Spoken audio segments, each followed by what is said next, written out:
What if everything you've ever known about reality was just a shadow of a greater truth, hidden in a single ancient tablet? A tablet so powerful, it was feared, protected, and passed down through secret orders for centuries. This isn't mythology. The Emerald Tablet has influenced science, religion, and even quantum theory. Isaac Newton studied it. So did medieval alchemists, and even modern occultists. But what is written on it? Why is it said to hold the secret of the universe, and the soul? Today, we dive into the mystery they never wanted you to understand. Hidden in the folds of ancient mystery lies a text so compact, yet so powerful, that it has obsessed alchemists, philosophers, and secret societies for centuries. The Emerald Tablet, a cryptic artifact said to hold the foundation of all alchemical knowledge, contains barely a dozen lines. Yet within these lines is encoded the very blueprint of reality, or so some believe. Its origin is shrouded in legend, attributed to none other than Hermes Trismegistus. But who was Hermes, and what knowledge was he really trying to pass on? The phrase "as above, so below" is perhaps the most famous line from the tablet, a mystical mirror between the heavens and the earth. But is it just a poetic metaphor, or a literal key to unlocking hidden forces that bind the universe? Throughout history, this riddle has whispered its secrets to those bold enough to seek them. Isaac Newton translated it. Carl Jung psychoanalyzed it. Occultists built entire orders around its message. And yet, its true meaning remains elusive. Some claim the tablet reveals the process of spiritual enlightenment, others believe it holds the formula to transmute base metals into gold, a literal path to infinite wealth. More conspiratorial voices suggest it encodes extraterrestrial wisdom, buried long ago by civilizations that predate even Egypt. The sheer range of interpretations is not coincidence. It's designed to protect its truths from the unworthy. But what if we can strip away the veil? Our journey begins not with chemistry, but with consciousness. To understand the tablet, one must think like an initiate, someone trained to see the world through layered symbols and hidden connections. Every word is a cipher. Every sentence, a portal. This is not about science versus mysticism. It's about how the two were once one. The Emerald Tablet doesn't just explain the world. It dares to rewrite its rules. Why has this tiny fragment of wisdom survived for so long, crossing empires, languages, and religions? Why has it been copied, studied, and hidden by both enlightened sages and secretive elites? There are those who believe the tablet is more than text, it's a memory device. A consciousness trigger. A compact technology meant to awaken latent powers in the human mind. If that's true, then who placed it here? As we move forward, we'll dissect the tablet line by line, theory by theory. We'll explore the idea that this ancient message may not have been written for its time, but for ours. In an age where materialism dominates, the Emerald Tablet calls us back to something deeper. Something we've forgotten. And in rediscovering it, we may uncover not just lost knowledge, but a new vision for humanity's future.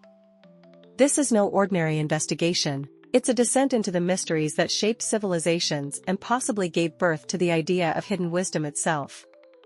Stay with us. Because by the time we reach the final line of the Emerald Tablet, the world as you know it may look very different. Let the decoding begin. The true origin of the Emerald Tablet remains one of the greatest enigmas in ancient esotericism. Some believe it was first discovered in a tomb under the Great Pyramid of Giza, clutched in the hands of a mummy believed to be Hermes Trismegistus himself. Others argue that it originated in Atlantis, preserved through cataclysm and passed on to Egyptian priests. Its earliest known appearance in writing dates to Arabic texts from the 6th to 8th centuries. But even those texts speak of it as ancient knowledge rediscovered. Hermes Trismegistus is said to be a fusion of the Egyptian god Thoth and the Greek god Hermes. This mythical figure symbolizes wisdom, language, and hidden knowledge, a perfect patron for the mysterious tablet. Some scholars propose that the name was adopted by early alchemists to mask a lineage of knowledge stretching back to Sumer or beyond. But if Hermes never truly existed, who authored the tablet? And why does it resonate so deeply across so many cultures? One of the earliest complete versions of the Emerald Tablet appears in the Kitab Sur al-Khalika, or Book of the Secret of Creation. Attributed to Paulinus, a figure later equated with Apollonius of Tyana, this Arabic manuscript describes how Paulinus discovered the tablet in a hidden chamber beneath a statue. This chamber was supposedly filled with ancient artifacts and inscriptions, hinting at a civilization far more advanced than we've been led to believe. Who built this chamber, and what knowledge was sealed inside? By the 12th century, Latin translations of the tablet began circulating in Europe, spreading like wildfire among alchemists. Its teachings were seen as sacred, a divine formula that could transform both lead into gold and the soul into light. The version translated by Hugo of Suntaya and later Isaac Newton would become foundational in Western alchemy. Yet each translator introduced subtle changes. Were they simply interpreting, or encoding the knowledge further for select initiates? Even the tablet's physical form is debated. Some say it was etched in a single slab of green crystal, glowing faintly with a light of its own. Others insist it was a metal alloy unknown to modern science, something neither wholly terrestrial nor easily reproducible. A few French researchers suggest it was not a tablet at all, but a holographic interface, a technological relic mistaken for stone. If so, what civilization had the means to create such a device thousands of years ago? Over time, the tablet was absorbed into Hermeticism, a tradition that viewed it as the heart of all philosophical and mystical thought. For Hermeticists, the tablet was not just instructional, it was transformational. It opened a gateway between the physical and the divine, the seen and the unseen. Some claim to receive visions or insights just by meditating on its lines. Could the tablet truly alter human consciousness, or was it triggering memories long buried in our DNA? The deeper we dig, the more the emerald tablet appears as a relic that defies categorization. Is it myth? Is it metaphor? Or is it a suppressed fragment of a forgotten science? Whatever the answer, one thing is certain, its origins are not just obscure, they are protected. As if someone, or something, wanted it hidden, until the right moment in history. And perhaps, just perhaps, that moment is now. Of all the lines in the emerald tablet, none has captivated minds more than, that which is above is like that which is below, and that which is below is like that which is above. On the surface, it reads as poetic symmetry. But beneath that simplicity lies an explosive concept, that the microcosm reflects the macrocosm. Our inner world mirrors the outer universe. This is not just philosophy. It's the foundation of ancient science and mysticism. In alchemical terms, this phrase suggests that by understanding matter on Earth, one can understand the cosmos. Likewise, by mastering the self, one gains mastery over nature itself.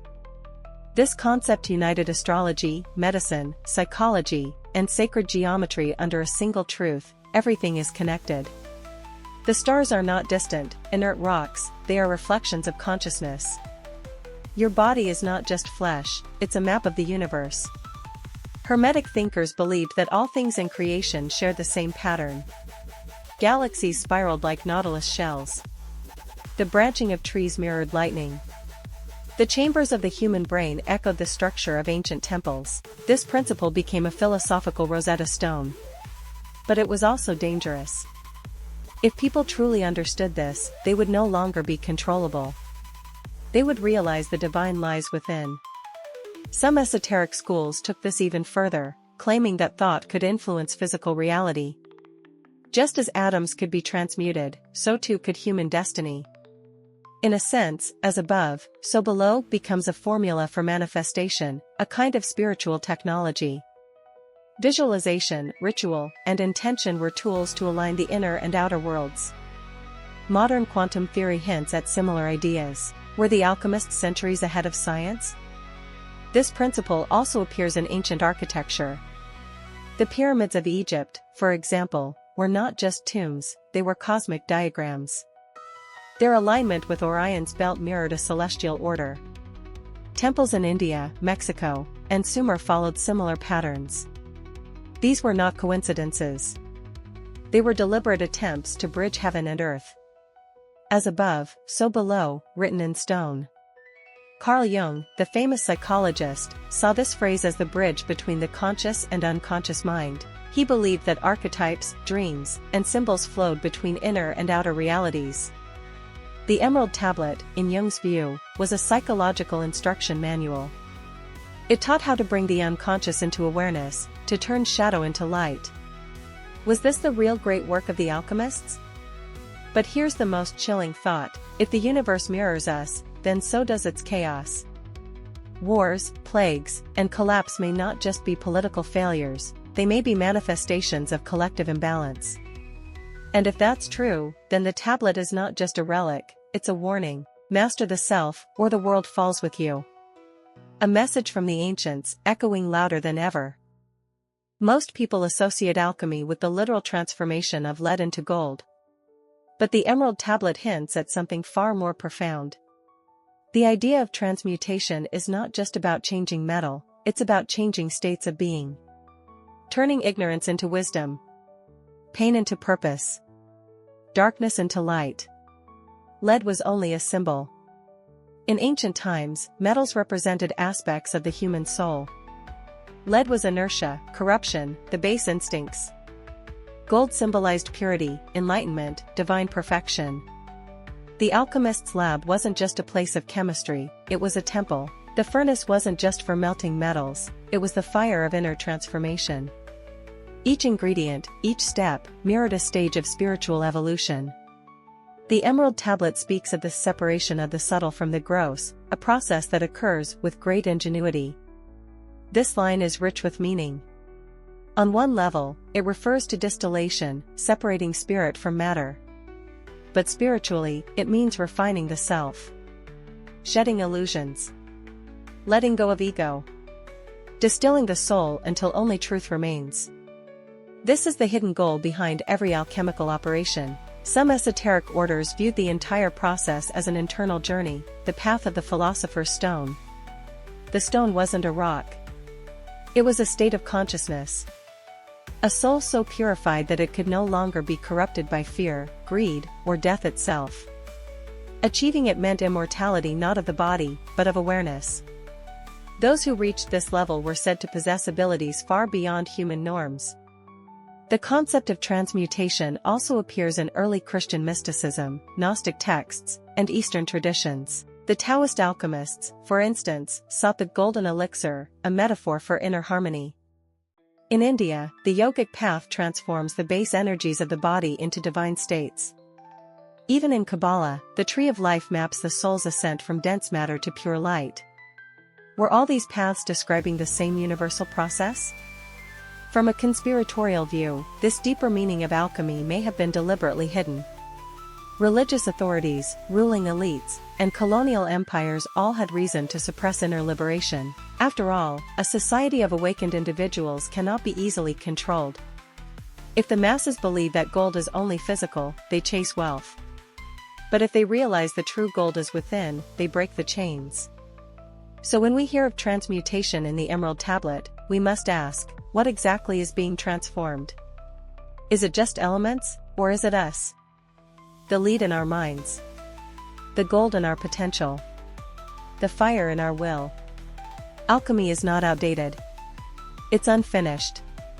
And the tablet, perhaps, is still waiting for someone to complete the process. The Emerald Tablet refers repeatedly to the one thing, a mysterious force that flows through all creation. It is said to be the father of miracles, the foundation of all alchemical processes.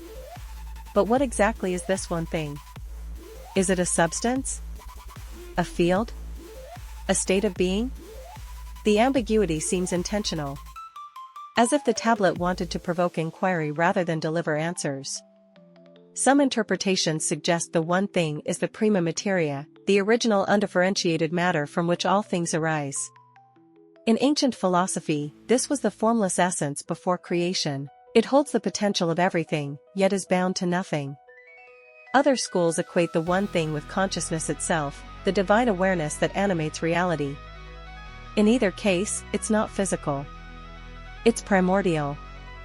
In Hermetic teachings, the one thing is both above and below. It is spirit and matter, male and female, light and dark. It unites polarities. It is what the alchemists sought to extract, refine, and reintegrate. By isolating it, they believed they could unlock the secrets of life, death, and transformation. It was the invisible glue of the cosmos, and perhaps, the very breath of God. The tablet says the one thing rises from earth to heaven and descends again to earth. This sounds like the cycle of evaporation and condensation, but also like reincarnation. Or Kundalini. Or the movement of energy through chakras and stars. In Kabbalah, this ascent and descent mirrors the flow through the tree of life. In Taoism, it reflects the Tao, rising, falling, never ceasing. Some modern thinkers have compared the one thing to the quantum field, an infinite sea of energy from which particles emerge. Others liken it to the philosopher's stone, an internal catalyst that transforms all it touches. Carl Jung believed it symbolized the self, the totality of the psyche, uniting conscious and unconscious. Mystics call it spirit. Scientists might call it unified theory. But all agree, it is fundamental. Conspiratorially, there are whispers that elite circles have known about this one thing for centuries. That secret societies, ancient bloodlines, and hidden academies possess teachings passed down since Babylon. The control of this one thing, or the denial of it to the masses, may be the ultimate secret. Because whoever understands it can reshape reality. Not just externally, but from the inside out. So what is the one thing? Perhaps it cannot be defined, only experienced. It is the substance behind the illusion, the force behind the form. The secret flame within all of us. And the emerald tablet, like a cosmic riddle, places this mystery at the center of everything, daring us to remember what we already know. The emerald tablet is often linked to the mysterious figure of Thoth, the ibis-headed Egyptian god of wisdom, writing, and magic. Ancient texts describe Thoth as the scribe of the gods, the one who recorded the secrets of creation. He wasn't just a deity, he was seen as a divine architect of knowledge. Many believe Thoth is the original author of the tablet, hidden under the name Hermes Trismegistus. But if that's true, was Thoth ever human? Egyptian mythology tells of the Book of Thoth, a legendary tome said to grant absolute power to whoever could read it. Its knowledge was so potent it had to be buried in secret places, guarded by serpents and curses. Some believe the Emerald Tablet is a fragment of that lost book. A condensed formula containing the keys to immortality, astral travel, and divine unity. If Thoth truly wrote it, then we are dealing with a mind far beyond our current understanding. Thoth's influence extended into the Greco-Roman world, where he was merged with Hermes to form Hermes Trismegistus. This fusion symbolized a universal intelligence that transcended cultures. In Alexandria, the birthplace of Hermeticism, temples dedicated to Thoth held scrolls filled with mathematical, astronomical, and spiritual insights. These were not just religious centers, they were repositories of forbidden science. Was the Emerald Tablet copied from one of these sacred archives? Some researchers believe the tablet was hidden beneath the Temple of Thoth in Hermopolis or even under the Great Pyramid itself. Legends speak of hidden chambers sealed with divine mathematics, waiting for a future age to rediscover them. When Napoleon invaded Egypt, secret teams were dispatched to search for lost knowledge beneath the sands. What did they find, and why was it never disclosed? Interestingly, Thoth was said to have created language, numbers, and writing, the very tools needed to encode high-level knowledge. This aligns with the tablet's cryptic nature. It's not written to be obvious. It's written to initiate a transformation. Its verses act like mantras or magical formulas, reprogramming the mind of the reader. Was Thoth using language not to explain reality, but to rewrite it? Modern esoteric traditions, from Rosicrucians to Theosophists, view Thoth not as myth, but as an ascended master or interdimensional being. Some believe he continues to guide humanity in hidden ways, planting seeds of truth through symbols and synchronicities. If the tablet is his gift, then it may be more than a text. It may be a living code, activated only by those who vibrate at the right frequency. In the end, Thoth's association with the tablet adds another layer of mystery. Was he an Egyptian sage, a god, or a cosmic messenger? And more importantly, did he leave behind the tablet as a test? A riddle to challenge future generations? If so, then deciphering its wisdom may be more than a mental exercise, it may be a rite of passage written in stone. Few people realize that Sir Isaac Newton, the father of modern physics, spent more time studying alchemy than he did formulating his laws of motion. Hidden among his vast collection of writings was a hand-transcribed version of the Emerald Tablet, written in Latin. This was no academic curiosity. Newton believed the tablet held the key to understanding both the universe and the divine. But why would one of history's greatest scientists obsess over a mystical artifact? Newton wasn't alone. From Paracelsus to Basil Valentine, from Roger Bacon to Albertus Magnus, the greatest minds of their eras were devoted to alchemy. To them, the Emerald Tablet was not metaphor, it was blueprint. A formula that encoded the transformation of matter, mind, and soul. These men weren't merely mixing chemicals. They were decoding the divine architecture of reality. And they risked everything to preserve that knowledge.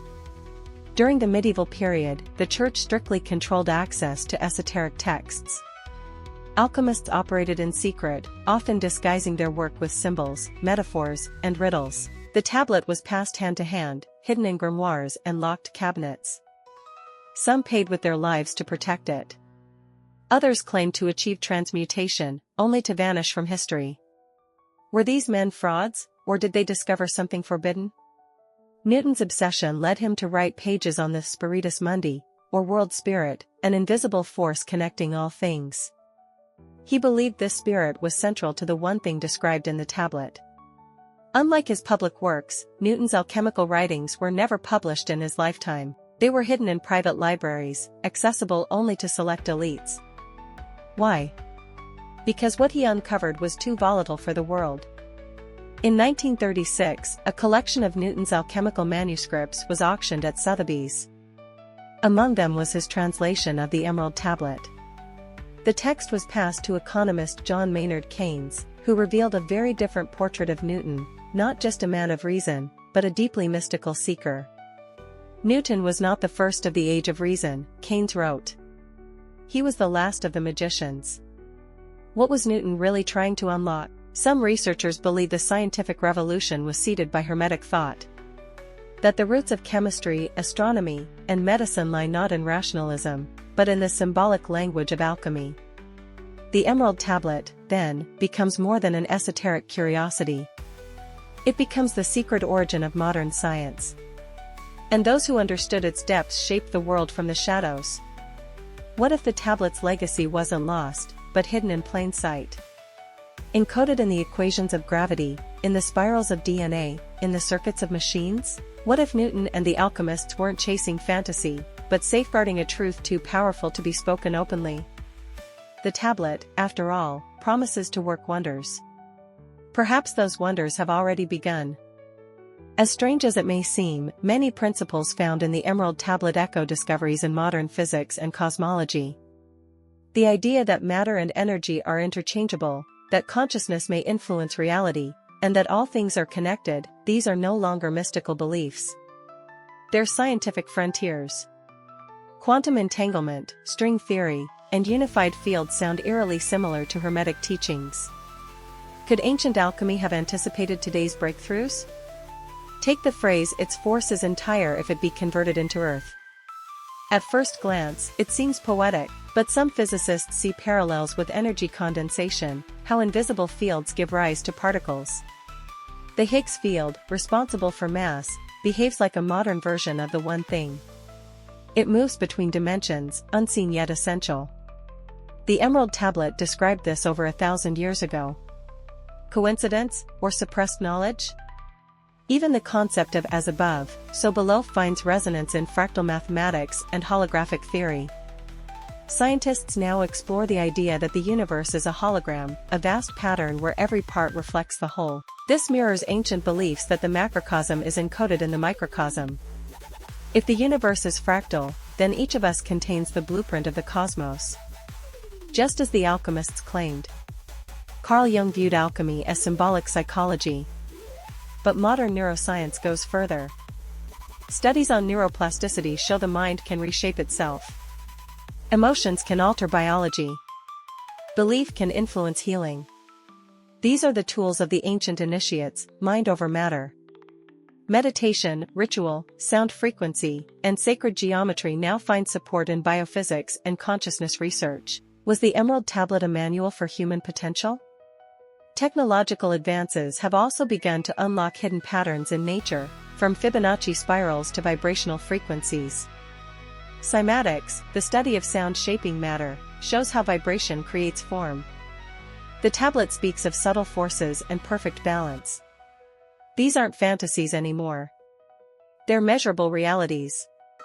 Ancient wisdom may not have used our language, but it understood the same truths. Some theorists believe modern science is slowly rediscovering what ancient civilizations already knew, and what was buried for fear of misuse. The Hermetic view of the world as alive, interconnected, and dynamic contrasts sharply with the sterile reductionism of early science. But that view is changing. Today, even physicists speak of consciousness as a fundamental force. The walls between mysticism and science are crumbling. So if modern discoveries mirror ancient truths, what does that say about the Emerald Tablet? Was it divinely inspired, or encoded by a civilization far more advanced than we imagine? Perhaps the real question is not whether science will prove alchemy, but whether alchemy was always a form of science, just one wrapped in symbol, secrecy, and spirit. Throughout history, access to the Emerald Tablet and its teachings has been carefully guarded. It was never meant for the masses. Instead, it passed through the hands of mystery schools, secret brotherhoods, and occult orders, each claiming a lineage that stretched back to Atlantis or ancient Egypt. These groups believed that only the initiated could safely unlock the tablet's power. To the unprepared, its wisdom was considered dangerous. The Hermetic Order of the Golden Dawn, the Rosicrucians, and the Freemasons all preserved fragments of the tablet's teachings, but their rituals and symbols weren't just ceremonial. They were encoded instructions. Every gesture, every word, mirrored alchemical processes. Behind the scenes, adepts studied the great work, seeking personal and planetary transformation. Some whispered that the final secret was hidden in plain sight, right in their highest degrees. Documents recovered from suppressed libraries, like the Vatican's secret archives and others' occult expeditions, suggest there were deeper layers of the tablet never revealed publicly. Certain symbols appear only in restricted manuscripts, others were passed orally, from master to student. Some researchers claim these groups discovered energy technologies, healing methods, and even time-altering techniques, all derived from Hermetic principles. Why the secrecy? Because power invites corruption. In the wrong hands, the knowledge of the tablet could be weaponized. Some orders were infiltrated. Others vanished mysteriously. Rumors abound of entire libraries burned to erase traces of Hermetic truth. Governments, religious authorities, and empires have long feared the rise of those who could not be controlled, those who saw through the illusion. There are also claims of watchers, guardians of the Emerald Flame, who ensure the tablet's secrets are never fully revealed until humanity is ready. Some say they exist in hidden enclaves. Others believe they walk among us, guiding from the shadows. These figures appear across cultures, the Mahatmas of Theosophy, the secret chiefs of occultism, the ascended masters of esoteric lore. All connected by one purpose, protection of the source. In modern times, coded references to the tablet appear in pop culture, corporate logos, and even elite institutions. Are these coincidences, or breadcrumbs left for those who know how to read the signs? From Washington, D.C. sacred geometry to CERN's symbolic rituals, some believe the tablet's influence is everywhere, just hidden under layers of distraction. What are they protecting, or preparing us for? The deeper we go, the clearer it becomes. The Emerald Tablet is not just an ancient curiosity. It is an active force, a living current. Its wisdom is not gone. It's encrypted in architecture, in rites, in consciousness. And those who have guarded it for centuries have done so not out of fear, but because the moment of revelation was always meant to come. Perhaps that moment is now. The Emerald Tablet is not just a relic of the past, it's a mirror held up to the soul of humanity. Its cryptic phrases continue to resonate because they point to truths we've always sensed but never fully understood. We chase power, wealth, and progress, yet the tablet whispers of something deeper. It speaks not to our intellect, but to the ancient memory within us. A memory of unity, transformation, and divine purpose. Each line of the tablet functions like a key, unlocking doors within the mind and heart. Separate the earth from the fire, it says, a challenge to distinguish illusion from truth. Ascend from the earth to the heavens, it urges, a call to expand beyond material limits. Its words are not instructions, but initiations. They activate. They awaken. And once read, they cannot be forgotten. In a world increasingly ruled by division and distraction, the Emerald Tablet offers a radical idea, that all things are one. That spirit and matter, man and cosmos, above and below, are reflections of a single source. This is not religion. It is not science. It is something older, something primal. A knowledge that unites opposites instead of tearing them apart. Those who have truly understood the tablet have not sought domination, they've sought integration. The great work is not about turning lead into gold, but turning fear into wisdom, limitation into freedom. It is about becoming fully human, and, in doing so, realizing that we are more than human. The tablet reminds us that we are creators, alchemists of reality, sculptors of our destiny. But there's a reason this truth was hidden. Because awakening is disruptive. It threatens the structures built on ignorance, control, and fear. If the masses remembered who they were, the illusion would collapse. Perhaps that is why the tablet has survived in fragments, in whispers, in secret orders. Not to be forgotten, but to wait. To wait for a time when enough eyes were open to see. And now, that time may be upon us. From the rise of consciousness movements to the collapse of old paradigms, humanity stands at a threshold. The mysteries are surfacing. The veils are thinning. The questions we're asking today echo those written on a green stone millennia ago. Who are we? Why are we here? And what have we forgotten that could change everything? The Emerald Tablet is more than a message. It is a map. A formula. A living code. And its meaning is not something to be studied, it is something to be lived. As above, so below. As within, so without. What begins in mystery, ends in revelation. The tablet has waited long enough. Now, it's our turn to answer its call.